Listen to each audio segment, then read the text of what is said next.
I'm here with Hansi in Toronto. Blind Guardian has been touring across North America, and they're coming down to the bitter end, unfortunately, of their tour, but there's still a few shows left, and tonight is Toronto. How's things going with you? They're going very well, and it's still a quarter of the tour we have to accomplish, I think, more or less. So the bitter end is coming, but eventually we can put it aside a bit, and I'm really curious for tonight. How has the reception been by fans? I mean, it's not like you guys tour in North America every day of the week, so obviously everybody's excited to see you guys, but has the reception from the fans met your expectations? Yeah, they were excited. You could see that. It's like a family gathering more than a regular concert, and the intensity is strong, the emotions are strong, and we profitate from that. So this is why you see me still in decent shape. Last time you personally toured in North America was what 2019 with Demons and Yeah. Wizards. It's been a very long time. From your memories of that tour, has a lot of things changed in North America? No, luckily not. I hope that it stays the same for the rest of the tour. There is a very warm atmosphere. We're talking about the concerts, right? Yeah. If you go traveling, a lot has changed, but I mean, that's a different story. The concerts are great. People are really embracing it. I feel that everyone is really into the subject, and therefore we cannot complain at all. And I would like to do it again, let's say next week, over next week. Whenever we're home, I want a little break, but it was such a great experience here so far. What are the main differences when you look at touring in Europe and touring across North America, U.S. and Canada? The sizes are different for sure. I mean, Canada, we're always looking at a amount of people which we're used to in some of the European countries where we're not big.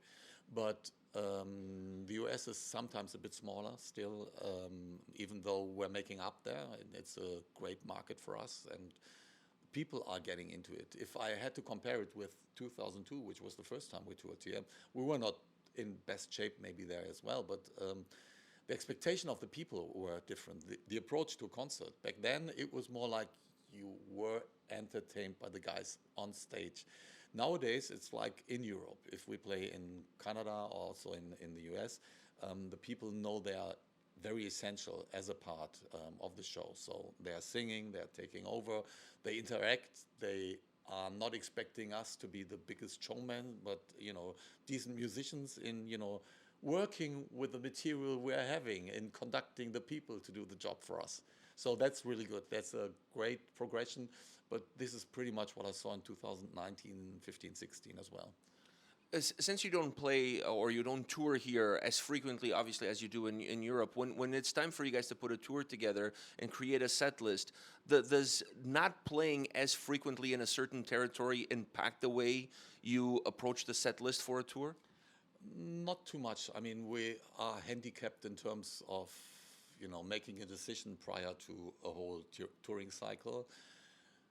We try to keep it wide, but we figured out the smaller the range is, the better the performances are. So while having, let's say, 40 to 45 songs when we toured for Beyond the Red Mirror, we kept it down to, let's say, maybe 35 we are presenting now. And yeah, these songs are, of course, either the ones we are good in performing, the ones the people want to hear ultimately, or the ones we feel they need to hear, so they get even more in love with new stuff. I'm saying that with the legacy of Blind Guardian is still like, sometimes a decision to be made, how to entertain and comfort the people most. And of course, then we go for the classics. But there's no difference in the approach of, let's say, a song like Majesty or Valhalla, be it in South America, North America, or in Europe. People love these songs. We cannot go wrong with that. And why should we skip them? Do you have a favorite one? I know the fans have their favorites, but do you have a favorite Blind Guardian song to perform? Yeah, my favorite song would be Time Stands Still. That is in 75% of the cases, but it's not a constant one like others. Tonight we're going to play it. It was my favorite when we did Nightfall in Middle Earth, and it stayed so far because it is what we basically are trying to deliver always, that theatrical, emotional thing, orchestral thing is all in there. It's still very heavy. And it's a compact song, which even if I'm in a, let's say, in a mediocre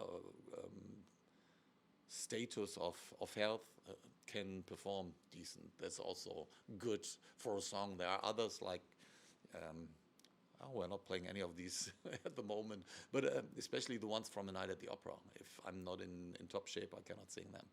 Are those the most challenging ones for you to perform live, or is there a song that jumps immediately into your mind as being one of the most challenging ones for you? Yeah, all of them were. Even the ones we tried, like Under the Ice and Soul Forge, are really challenging on stage. Maybe I would find a way nowadays, but we have kept them aside for a long time now.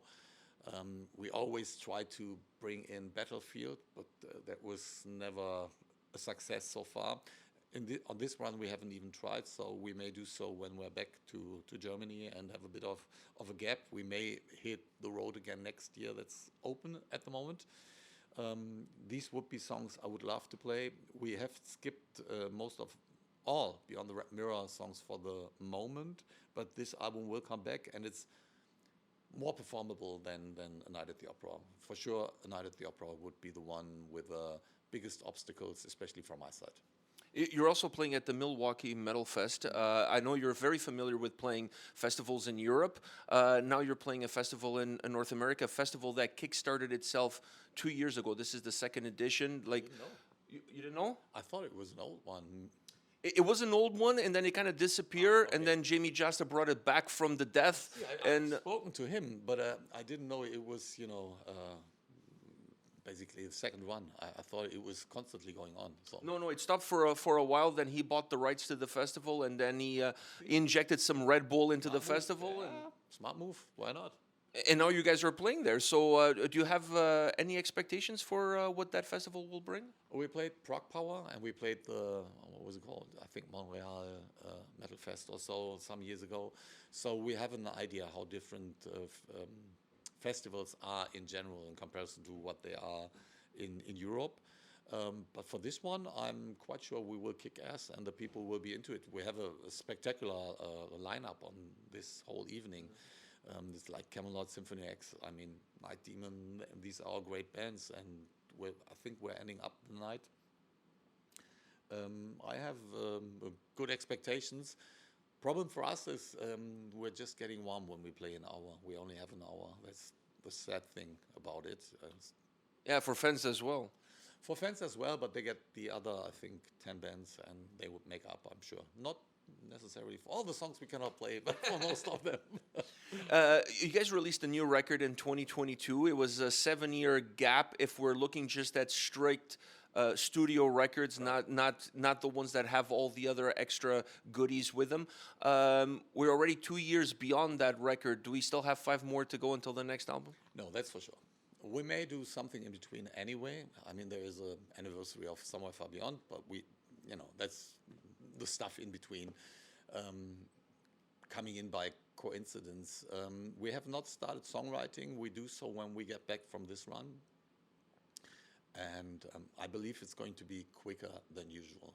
But I won't dare to say we're ready and back in 2 years with a new album, but maybe, we try out something else because things have changed, and you may want to just, present this song or that song to the audience, and then, people can react on that before the album comes out. I mean, there's many options. We do not jump away from doing long players, but we certainly will also keep our focus on different things and trying out.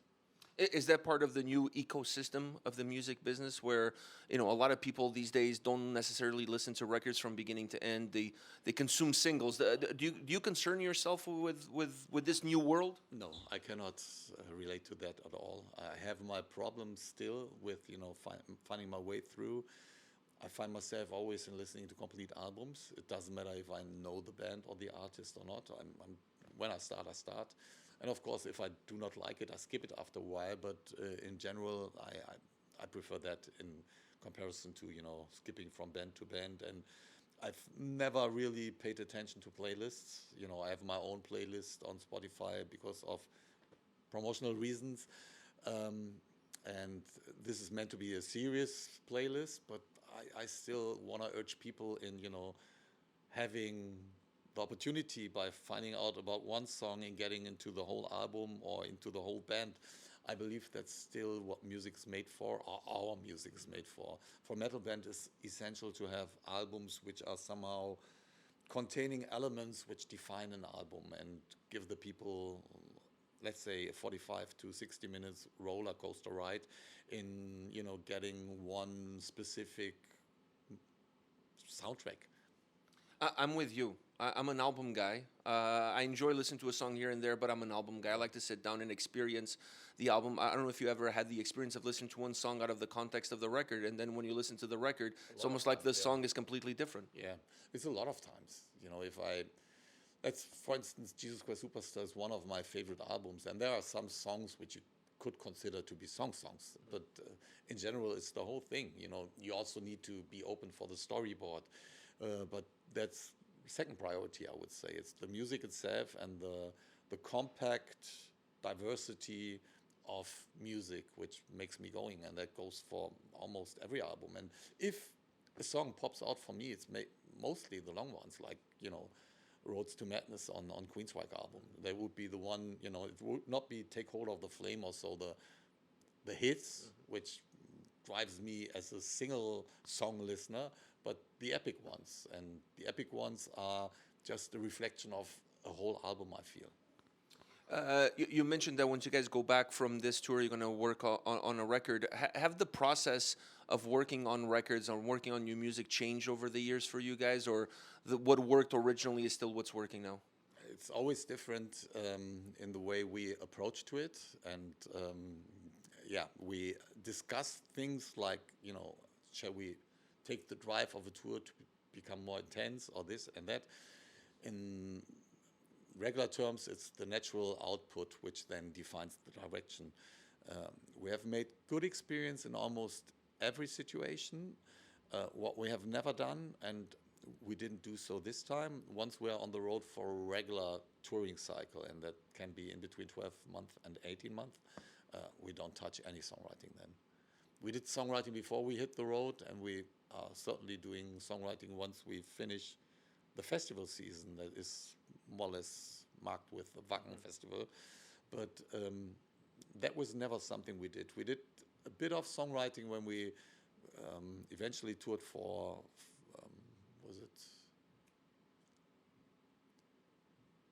it was prior to At the Edge of Time. We started songwriting already, and we said we needed the energy of live shows, and so we were engaged for like 10 festivals or so, and we took that energy into the songwriting. But we cannot do songwriting when we're on the road. That doesn't work. But everything else is pretty much free. With the legacy of the band, with the things that you guys have done over the years, is there still doors left unopened for Blind Guardian? Yeah, the good thing is I do not know them myself right now, but that I'm absolutely sure about. We have widened the field of what we are capable of doing in terms of being better musicians, but also in the way we have defined the songs. So we can go in either direction, be it classical, be it more intense, and find new elements. There's one song, going back to the streaming thing, which we have not released on the God Machine, that's called Trial by Fire. It's a great song based on Cervantes' life. So it deals with Don Quixote a bit, but it's mostly about Cervantes himself and, the problems he had to face while he was, trying to make a living.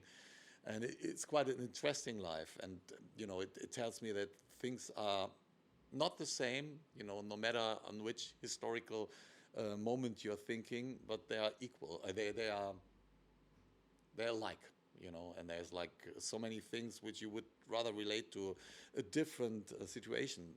Yet back to the song. It's a great song. It didn't fit on the album. And we still have not the power to just say, well, we'll release it for streaming. We cannot do. I don't know what to do with this song. I was just going to ask you, so what are you going to do with it? Maybe there's a Forgotten Tales somewhere in the future, so we can use it for, or, there is a single we are planning at a certain amount, at a certain spot of time, and then we can somehow relate that to that song. But it's so special, it's so different, and it feels like wasted just to have it out on the streaming medias. I just hope nobody deletes it from the computer because we can't afford that. That for sure we cannot afford. Yeah, it's in so many hands. In my hands, it would be not the safest space to say so. But there are other people I have more trust in. Every time we listen to, like going back to 2022, every time you guys released a single for God Machine on that year, and every time we checked out the song on the channel, even before we press play, we knew it was going to be a great song. You guys have such a high standard, such a high bar in terms of what you deliver consistently. Does that add extra pressure to you, knowing that fans expect a certain level of musicianship coming out of the Blind Guardian camp? No, we are very critical to what we are doing, and we feel when, being driven into a certain direction to liberate ourselves after a certain amount of time. I was not so sure about a song called Secrets of the American Gods when we started with it. I felt it was too much related to Beyond the Red Mirror. It turned out, even though that was the first song we composed, it was the best we composed, or for many people it was the best. And this has been the case in many, many times. So I'm not even able to judge a finished song completely, what it makes to people. Valhalla would be another example. But we are, I think, good enough to judge what would not do with the people. So it's easier to know what doesn't work versus what will work. Yeah, because I feel when it does not work, and so is Andre and all the other guys. It's like when you do a song like we do it, it feels like being in a dead end because the essence is not there. And at that point, when you recognize that, you just skip. You just skip, and we usually say we keep it for a later occasion, but usually we never go back. Wow. One last question for you. You guys obviously have been doing this for a very long time. Do you ever wake up on one of these tours from bed and kind of wonder, how did I get here? Like when we started, we had dreams and hopes, but how did I get here? Do you ever stop to kind of reminisce on the journey that your life has been and Blind Guardian has been? I'm becoming more and more grateful about it, that's for sure, but I'm waking up and I'm wondering where I am, every day, basically. It's not only the city I'm wondering about. I wake up in the bus bunk and I do not know where I'm at.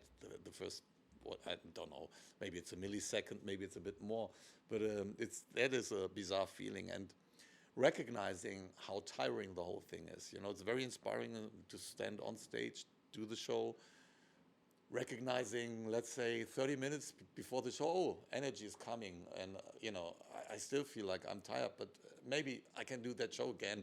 And you do the show, you finish the show, and you're like, And this is the surprising thing, that we keep on moving and motivating ourselves so much that the God Machine, the band, is somehow working. No matter in which status any of us is, they will deliver, and this gives me confidence. But I'm really grateful for the chance to be here, especially after Corona.